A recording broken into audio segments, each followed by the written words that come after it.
Jane Eyre, Chapter 31. My home, then, when I at last find a home, is a cottage, a little room with whitewashed walls and a sanded floor, containing 4 painted chairs and a table, a clock, a cupboard, with 2 or 3 plates and dishes, and a set of tea things in delf.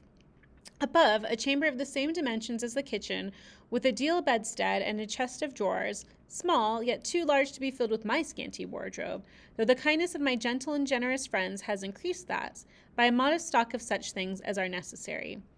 It is evening. I have dismissed, with the fee of an orange, the little orphan who serves me as a handmaid. I am sitting alone on the hearth. This morning the village school opened. I had 20 scholars, but 3 of the number can read, none write or cipher. Several knit, and a few sew a little.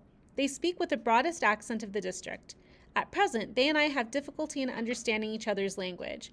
Some of them are unmannered, rough, intractable, as well as ignorant, but others are docile and have a wish to learn, and evince a disposition that pleases me. I must not forget that these coarsely clad little peasants are of flesh and blood as good as the scions of the gentlest genealogy, and that the germs of native excellence, refinement, intelligence, kind feeling, are as likely to exist in their hearts as in those of the best born. My duty will be to develop these germs. Surely I shall find some happiness in discharging that office. Much enjoyment I do not expect in the life opening before me, yet it will doubtless, if I regulate my mind and exert my powers as I ought, yield me enough to live on from day to day. Was I very gleeful, settled, content during the hours I passed in yonder bare, humble schoolroom this morning and afternoon? Not to deceive myself, I must reply, no. I felt desolate to a degree. I felt, yes, idiot that I am, I felt degraded. I doubted I had taken a step which sank instead of raising me in the scale of social existence. I was weakly dismayed at the ignorance, the poverty, the coarseness of all I heard and saw around me. But let me not hate and despise myself too much for these feelings. I know them to be wrong. That is a great step to be gained. I shall strive to overcome them. Tomorrow, I trust, I shall get the better of them partially. In a few weeks, perhaps, they will be quite subdued. In a few months, it is possible, the happiness of seeing progress and a change for the better in my scholars may substitute gratification for disgust. Meantime, let me ask myself one question. Which is better, to have surrendered to temptation, listened to passion, made no painful effort, no struggle, but to have sunk down in the silken snare, fallen asleep on the flowers covering it, wakened in a southern clime amongst the luxuries of a pleasure villa, to have been now living in France, Mr. Rochester's mistress, delirious with his love half my time, for he would, oh yes, he would have loved me well for a while. He did love me, but no one will ever love me so again. I shall never more know the sweet homage given to beauty, youth, and grace, for never to anyone else shall I seem to possess these charms. He was fond and proud of me. It is what no man besides will ever be. But where am I wandering, and what am I saying, and above all, feeling? Whether is it better, I ask, to be a slave in a fool's paradise at Marseilles, feverish with delusive bliss one hour, suffocating with the bitterest tears of remorse and shame in the next, or to be a village schoolmistress, free and honest, in a breezy mountain nook in the healthy heart of England? Yes, I feel now that I was right when I adhered to a principle in law and scorned and crushed the insane promptings of a frenzied moment. God directed me to a correct choice. I thank his providence for the guidance. Having brought my eventide musings to this point, I rose, went to my door, and looked at the sunset of the harvest day, and at the quiet fields before my cottage, which, with the school, was distant 1/2 mile from the village. The birds were singing their last strain. The air was mild, the dew was balm. While I looked, I thought myself happy, and was surprised to find myself ere long weeping. And why? For the doom which had reft me from adhesion to my master, for him I was no more to see, for the desperate grief and fatal fury, consequences from my departure, which might now, perhaps, be dragging him from the path of right, too far to leave hope of ultimate restoration thither. At this thought, I turned my face aside from the lovely sky of Eve and lonely vale of Morton. I say lonely, for in that bend of it, visible to me, there was no building apparent, save the church and the parsonage, half hidden the trees, and, quite at the extremity, the roof of Vale Hall, where the rich Mr. Oliver and his daughter lived. I hid my eyes and leant my head against the stone frame of my door. But soon a slight noise near the wicket, which shut in my tiny garden from the meadow beyond it, made me look up. A dog, old Carlo, Mr. Rivers' pointer, as I saw in a moment, was pushing the gate with his nose, and St. John himself leant upon it with folded arms, his brow knit, his gaze, grave almost to displeasure, fixed on me. I asked him to come in. No, I cannot stay. I have only brought you a little parcel my sisters left for you. I think it contains a color box, pencils, and paper. I approached to take it.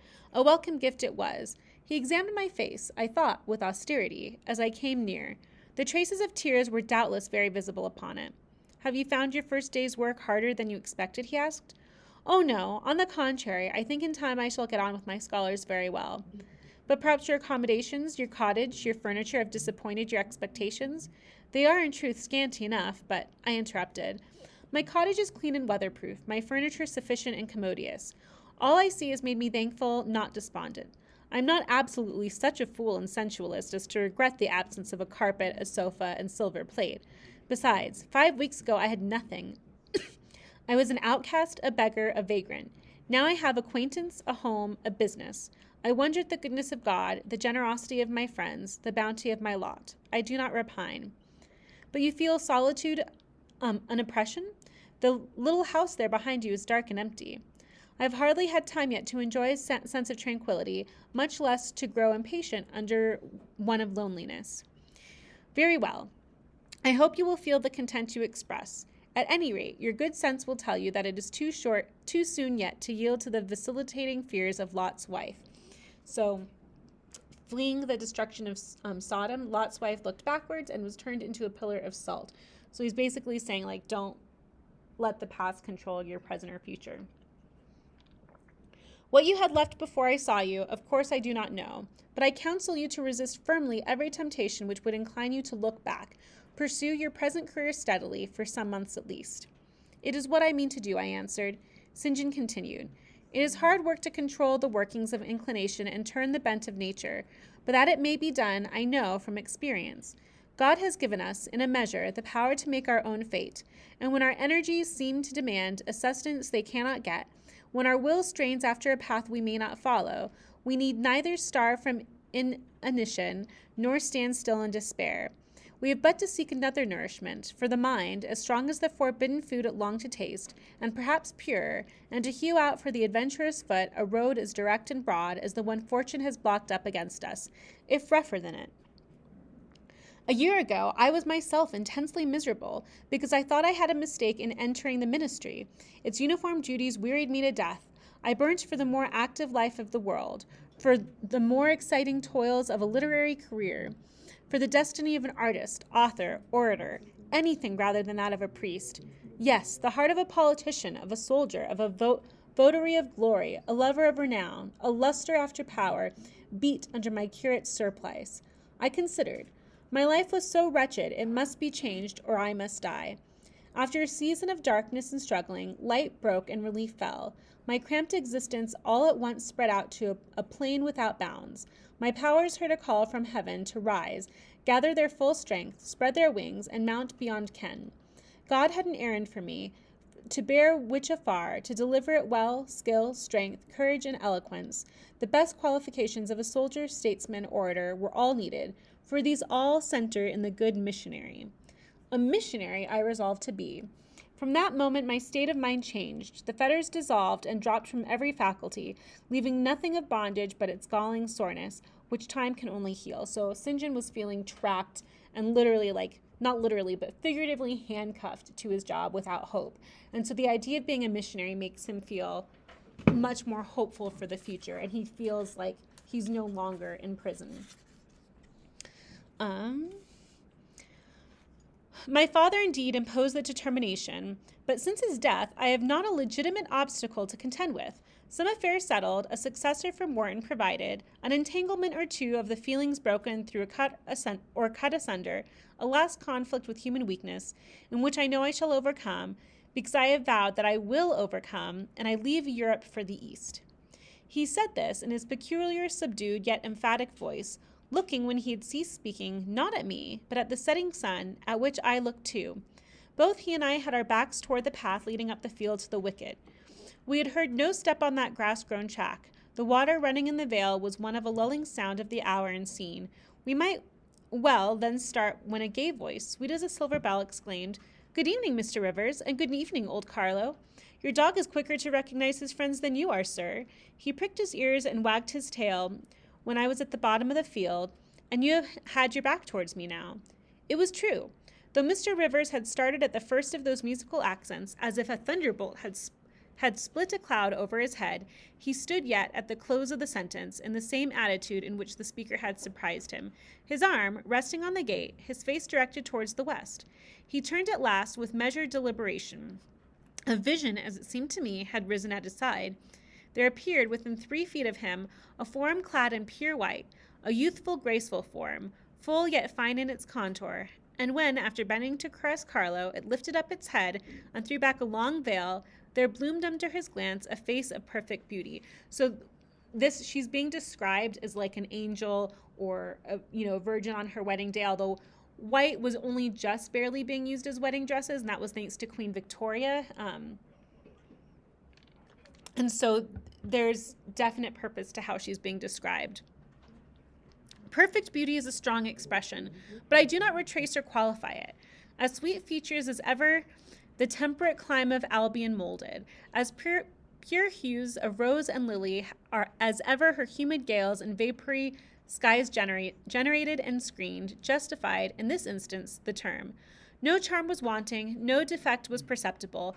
The young girl had regular and delicate lineaments, eyes shaped and colored as we see them in lovely pictures, large and dark and full, the long and shadowy eyelash which encircles a fine eye with so soft a fascination, the penciled brow which gives such clearness, the white, smooth forehead which adds such repose to the livelier beauties of tint and ray, the cheek oval, fresh and smooth, the lips fresh too, ruddy, healthy, sweetly formed, the even and gleaming teeth without flaw, the small dimpled chin, the ornament of rich, plenteous tresses, all advantages, in short, which combined released the ideal of beauty, were fully hers. So again, Jane's kind of painting her portrait with words. I wondered, as I looked at this fair creature, I admired her with my whole heart.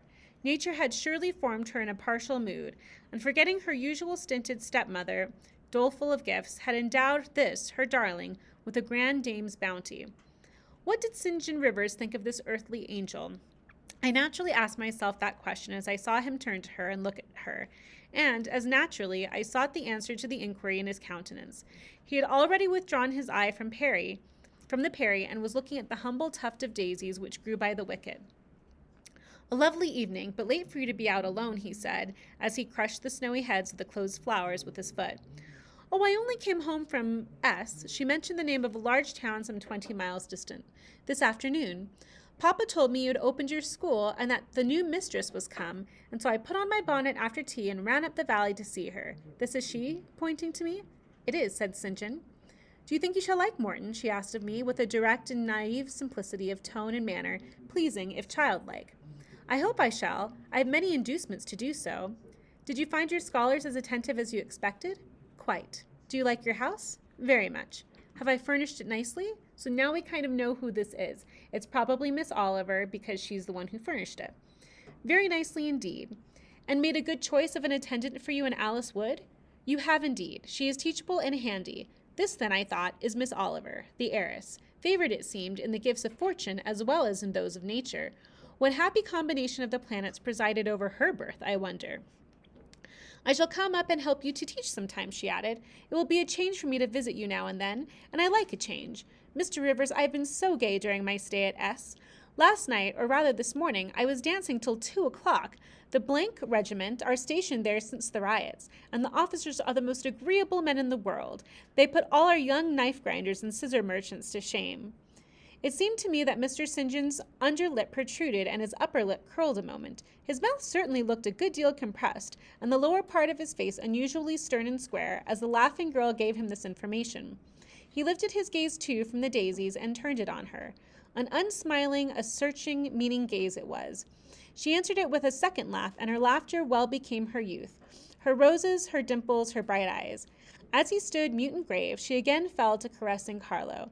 "Poor Carlo loves me," she said. He is not stern and distant to his friends, and if he could speak, he would not be silent.